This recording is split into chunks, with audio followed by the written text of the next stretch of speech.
नमस्कार दोस्तों स्वागत है आप सभी का आपके अपने चैनल द रिटेल इन्वेस्टर में। यहाँ पे दोस्तों जिस स्टॉक की मैं चर्चा करने वाला हूँ उसका नाम है कोल इंडिया लिमिटेड और इसने कल ही अपने Q2 के नंबर पेश किए हैं। नंबर्स के कारण कुछ आपको गिरावट देखने को मिल रही है। देखिए लगभग 2.5% से भी ज़्यादा की गिरावट आपको यहाँ पे देखने को मिल रही है और बहुत से ऐसे रिटेल इन्वेस्टर हैं दोस्तों जो इस एक स्टॉक में ना एंट्री करना चाह रहे थे, लेकिन स्टॉक ऑलरेडी पिछले एक साल में अगर मैं आपको दिखाऊं, 1 सेकेंड आप देखें, पिछले एक साल में निचले से उतना ज़्यादा चल चुका था कि इनके बाद इस रैली के बाद किसी भी स्टॉक में एंट्री करना it's not that good. But हाँ, आप जो आप ये गिरावट देख रहे हो इसके बाद कई निवेशकों को लगता है क्या इसमें एंट्री की जा सकती है, कौन से वो लेवल है जहां पर आपकी नज़र होनी चाहिए और सितंबर क्वार्टर के नंबर कैसे आए हैं, इन तमाम चीज़ों में चर्चा करेंगे। अगर आप एक लॉन्ग टर्म इन्वेस्टर हैं दोस्तों और अगर इस गिरावट का फ़ायदा उठाना चाहते हैं तो आपको ये वीडियो ज़रूर देखना चाहिए। आपको समझ में आएगा कि कहाँ और कैसे as a long term investor हमको इसमें निवेश करना चाहिए। मैं ये कहूँगा, चैनल में पहली बार आए हैं सब्सक्राइब करके और नोटिफिकेशन ज़रूर दबा दीजिएगा। आप ऐसा करेंगे चैनल की ग्रोथ होगी, बहुत मोटिवेशन मिलेगा दोस्तों। तो चैनल सब्सक्राइब करके वीडियो को लाइक ज़रूर कर दीजिएगा। अब चलते हैं नंबर्स की तरफ। देखिए ये तो हो गया पिछले एक साल में जिस प्रकार की रैली आई है। आपको एक चीज़ दिख रही होगी ऊपरी स्तरों से, बल्कि इसने जो हाई लगाया है वहाँ से अगर आप देखोगे तो अभी की जो ये गिरावट है ये ऑलमोस्ट मोर देन 20% की है। जी हाँ, कोल इंडिया ना 20% से भी ज़्यादा की गिरावट दिखा चुका है। लेकिन देखिए एक अच्छा कह लीजिए बुरा कह लीजिए, अब ये बहुत ही बड़े सपोर्ट के पास खड़े। देखिए एक तो ये गैप फिल करने अब यहाँ आएगा जो पहले ये है देन दिस, या कहाँ लगेगा आपको दो ठो, पहला जो जाएगा ये 600 के 406 के आसपास और उसके बाद देखेंगे आप अगर ये टूटता है तो फिर सीधा 390 के आसपास ये स्टॉक है। तो मुझे ये लगता है अगर आप एक बहुत ही प्राइमा फेस से बता रहा हूँ, अगर आपका रिस्क फैक्टर जो है, to be frank risk factor थोड़ा सा ज़्यादा है तो ये एक ऐसा लेवल है जहाँ पे एक एक्यूमुलेशन हो सकता है।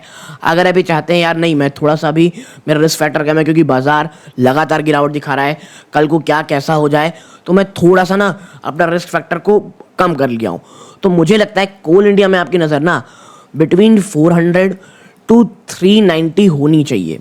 ओके, क्योंकि मुझे नहीं लगता ये लेवल्स को कोल इंडिया तोड़ने वाला है। ओके, और आप देखेंगे कि ये जो लेवल्स हैं, ये आप देख रहे हैं, यहाँ पे स्टॉक छूने के लिए आएगा और ये एग्जैक्टली कहाँ रहता है, आप देखिए ये होता है 402 के आसपास। तो ये जो 400 to 410 है ना, ये एक बड़ा सपोर्ट है और 400 रुपये एक बहुत ही ज़्यादा बड़ा साइकोलॉजिकल सपोर्ट है दोस्तों। अब देखिए मेरे को ऐसा क्यों लग रहा है कि यहाँ से बहुत ज़्यादा गिरावट नहीं होगी, क्योंकि Q2 के नंबर सब आ चुके हैं, बाजार ऑलरेडी जो गिरावट है प्राइस इन कर चुका है।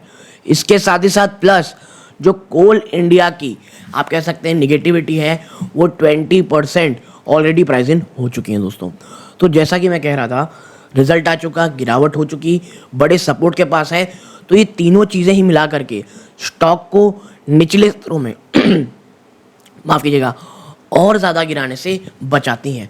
और देखिए एक चीज़ समझिए, स्टॉक के लिए ना आप कह सकते हैं 400 एक ह्यूमंगस साइकोलॉजिकल सपोर्ट है दोस्तों। इसके साथ ही साथ अब जो गिरावट हो चुकी है माफ़ कीजिएगा, अब जो गिरावट हो चुकी है वैल्यूएशन ज़रा चेक करते हैं। आप देखें यहाँ पे ये रही कोल इंडिया, आप पाइए एक चीज़ यहाँ पे पाएंगे, स्टॉक की बुक वैल्यू 156 रुपये, यानी लेस देन 3 टाइम्स ये आपको ट्रेड करते दिखाई दे रहा है बुक वैल्यू की।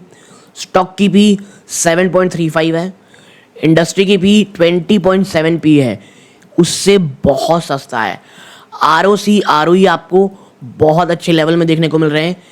10 रुपये की फेस वैल्यू का ये स्टॉक है, डेट टू इक्विटी न के बराबर है, कोई प्लेज परसेंटेज नहीं है, प्रमोटर की होल्डिंग बहुत ही अच्छी है, खैर ये तो सरकारी कंपनियां हैं। पेट्रोस्की स्कोर 7 है, 7।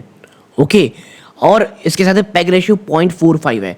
मुझे लगता है हाईली अंडर वैल्यूड जिस लेवल में ये मिल रहा है, अगर यहाँ से मुझे लगता है आपके ईमानदारी से 10% की अगर गिरावट दिखा दे एक बार, मुझे नहीं लगता इससे अच्छा stock for a longer at least long term तो छोड़ दीजिए, शॉर्ट टू मीडियम टर्म हो ऐसा मुझे नहीं लगता। ओके, तो ये एक बहुत अच्छा स्टॉक हो सकता है। और कतई मत भूलिएगा इसका डिविडेंड डील ऑलमोस्ट 6% है इसकी डिविडेंड डील दोस्तों। 20% की गिरावट दिखा चुका है ना, आप बाइंग कर लेंगे ना और स्टॉक को रखे रहेंगे, आपको ये 6% के आसपास की डिविडेंड तो ये हर साल देता रहेगा, ये इसकी खासियत है। ओके, अब अगर हम नीचे चलते हैं, आप देखें कंपनी का कोई भी कौन नहीं है, आप देखें pros almost debt free, dividend 5.75, good return on equity, ROE track record पिछले 3 सालों में return on equity 52.8%, healthy dividend paid out रखी कितनी, अगर 100 रुपये कमाती है तो 49 रुपये 8 पैसा ये डिविडेंड ही दे देती है। आप देखते हैं कि गिरावट क्यों, देखिए गिरावट है ना क्वार्टरली नंबर्स के कारण। इस बार जो सितंबर क्वार्टर के नंबर्स आए हैं 30,673 करोड़ रुपीस रहा है। और मैं आपको एक चीज़ समझाता हूँ, आपने ला नीना इस बार आया है जिसके कारण आप देखेंगे तो इस बार गर्मी बहुत भयानक पड़ी, बरसात भयंकर आई, उसी प्रकार से इस बार ना विंटर सीजन बहुत ज़बरदस्त होने वाला है। तो कोल की जो कंजम्पशन है वो इस बार दिसंबर में बहुत कम होगी। जी हाँ, आप देखें 30,673 करोड़ रुपीस सितंबर में आई है, एक साल पहले के मुकाबले यहाँ पे कमी आई है। ऑपरेटिंग प्रॉफिट में आप जहां पर 10,038 करोड़ थी वहां से कम होकर के 8,617 करोड़ रह गई है। ऑपरेटिंग प्रॉफिट मार्जिन 31% से घट करके 28% हो गई है। आपका टैक्स परसेंट तो अभी भी अच्छा ऊपर है। अच्छा, इसका टैक्स परसेंट ऊपर है ना, ये चीज़ मुझे बहुत अट्रैक्ट करती है कोल इंडिया में, क्योंकि ऐसी सरकारी कंपनियां जो लगातार प्रॉफिट अच्छा जनरेट कर रही हैं उनका टैक्स परसेंट ही बहुत ज़्यादा है। ये एक कंफर्ट पैदा करती है आपके लिए कि भाई साहब अब प्रॉब्लम नहीं होगी। नेट प्रॉफिट 6,275 करोड़ रुपीस रही है, जो सितंबर में आप देखेंगे 8,049 करोड़ थी, तो वहां से तो आपको सस्ता मिलता दिखाई दे रहा है।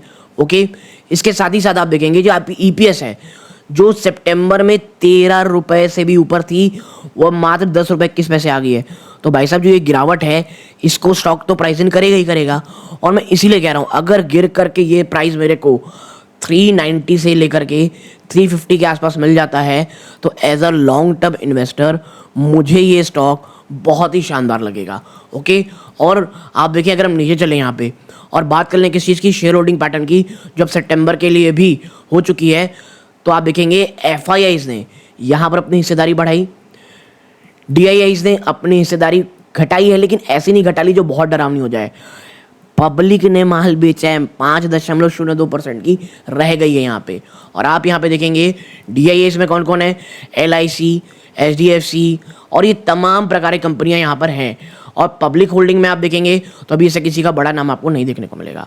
और एफआईआईज में आप देखेंगे तो यहाँ पे कोई नाम नहीं, लेकिन हाँ यहाँ पे एफआईडीएस की ज़बरदस्त होल्डिंग है। और मुझे लगता है वो निवेशक जो वाकई में एक स्टडी स्टॉक चाहते हैं, जो निचले स्तरों पे ऊपरी स्तरों से एक बार गिरावट दिखा चुका हो और अवेलेबल हो, ये एक बहुत ही शानदार स्टॉक है फॉर लॉन्ग टर्म, है ना। और यहाँ पर आप यहाँ पे एक्यूमुलेशन मोड में भी रह सकते हैं। ठीक है, तो एक छोटी सी एनालिसिस Q2 के नंबर के पास आपके पास पेश कर दी थी। वीडियो अच्छी लगी हो लाइक करके चैनल सब्सक्राइब जरूर कीजिएगा। यहाँ तक जुड़े रहे बहुत बहुत धन्यवाद। ये इस वीडियो का अंत है। जय हिंद।